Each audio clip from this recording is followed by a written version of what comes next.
The Middle East is on a knife's edge, and now Tehran has drawn new red lines in a move that sent shock waves through global capitals. Iran has issued a direct warning to Britain and its allies. What was once a regional conflict is now threatening to spiral far beyond the borders of Israel and Iran, and the consequences could be enormous. What exactly was said and how will the West respond? Let's break it down, but first hit the like button and subscribe to the channel for more. The crisis in the Middle East is intensifying by the hour, and now Iran has directly threatened the United Kingdom, the United States and France. Tehran has warned that if any of these Western powers assist Israel in its military operations against Iran, their own military bases and naval assets in the region will be targeted. This stark warning follows a night of heavy missile exchanges between Israel and Iran, marking one of the most volatile escalations in the region in recent years. Explosions were reported across multiple locations as both nations launched coordinated strikes in retaliation for previous attacks. The situation is fluid and the danger of wider regional war is growing rapidly. Tehran's threat is not just rhetoric, it comes at a time when Western nations are weighing their involvement and their allegiances. Iran's message is clear: stay out of it or face direct consequences. In London, a Downing Street spokeswoman confirmed that Prime Minister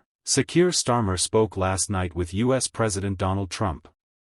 The two leaders discussed the unfolding military action between Iran and Israel and reaffirmed the need for diplomacy and dialogue. Starmer made clear that the UK remains deeply concerned about Iran's nuclear program, something Britain has long viewed as a potential threat to global stability. Meanwhile, in Paris, French President Emmanuel Macron issued a statement of his own. While he stressed that France would not participate in offensive operations against Iran, he did confirm that France stands ready to assist Israel if Iran launches further attacks. Macron described France's support for Israel as unconditional and expressed hope that a return to diplomatic negotiations might still be possible. However, given the current trajectory, that hope appears increasingly distant. Tensions escalated even further following new comments from Israeli Defense Minister Israel Katz addressing Iran's Supreme Leader Ayatollah Ali Khamenei. Katz issued a chilling warning: throne will burn. He accused Khamenei of taking Iranian citizens hostage to serve a dangerous ideological agenda and warned that if Iran continues to launch missiles at Israeli civilians, the Israeli military will respond with overwhelming force. In his own words, Katz stated,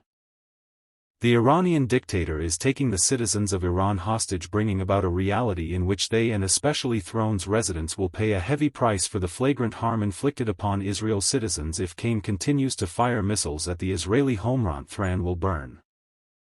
Israeli Prime Minister Benjamin Netanyahu echoed that sentiment, declaring that Israel will continue to strike Iran for as long as necessary to neutralize threats and defend its people. According to Israeli officials, these strikes are not symbolic, they are targeted and strategic, aimed at crippling Iran's missile infrastructure and limiting its ability to launch further attacks. The United States is already involved militarily. A senior U.S. official confirmed that American forces helped intercept Iranian missiles heading toward Israel during the assault last night. While the full extent of U.S. involvement remains classified, the confirmation is a sign that Washington is actively participating in Israel's defense, something Iran has already condemned before issuing today's warning. Iran's representative to the United Nations, Amir Said Irai, delivered a powerful rebuke to Western powers. He declared that this confrontation is not just a regional dispute but a direct assault on the international order, calling the attacks on Iran a violation of the UN Charter. Ivani stated that the United States shares full responsibility for what Iran views as an unprovoked assault on Iranian sovereignty. As of now, all sides remain on high alert. Air defense systems across the region are active, military assets are being repositioned, and diplomatic back channels are scrambling to prevent the outbreak of a wider war. But with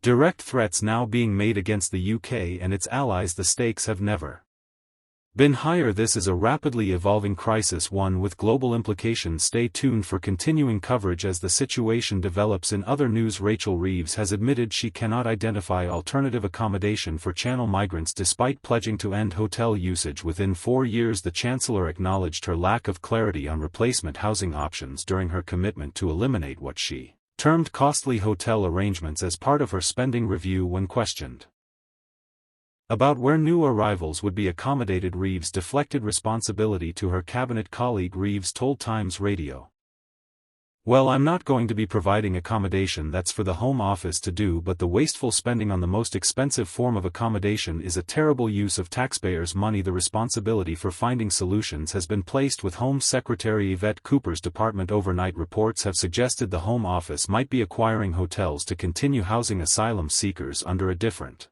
classification. According to the Guido Forks blog, properties in Bristol and Cardiff could be redesignated as normal migrant accommodation rather than hotels. Such a strategy would enable Labour to technically fulfil its promise to end hotel use while maintaining similar arrangements at considerable expense. The reports indicate billions could still be spent on accommodation despite the government's stated intention to eliminate costly hotel usage. Home Office sources have firmly rejected these claims. In 2023 to 24, the UK spent £1 billion on housing asylum seekers out of a total asylum support bill of £4.7 billion, Reeves told the Commons. The party opposite left behind a broken system. Billions of pounds of taxpayers' money spent on housing asylum seekers in hotels, leaving people in limbo and shunting the cost of failure onto local communities. We won't let that stand, so I can confirm today that, led by the work of the Home Secretary, we will be ending the costly use of hotels to house asylum seekers in this Parliament. Conservative Shadow Home Secretary Chris Phelps claimed the plans are built on an assumption that the hotels magically empty themselves. He added, "They still have no plan for where these people will go." In summary, while Chancellor Rachel Reeves has doubled down on Labour's pledge to end the use of hotels for housing asylum seekers, serious questions remain over how that goal will be achieved, with responsibility passed to the Home Office and conflicting reports about reclassifying hotel use. Critics argue that the promise risks becoming a matter of semantics rather than substance. For now, the government's commitment to cutting costs and reforming the system remains overshadowed by a lack of clear alternatives and mounting political scrutiny. What are your thoughts on what we discussed in today's video? Let me know down in the comments section below. If you've not yet already, make sure you do drop a like on this video and subscribe to the channel for more British content. Thank you, take care, goodbye.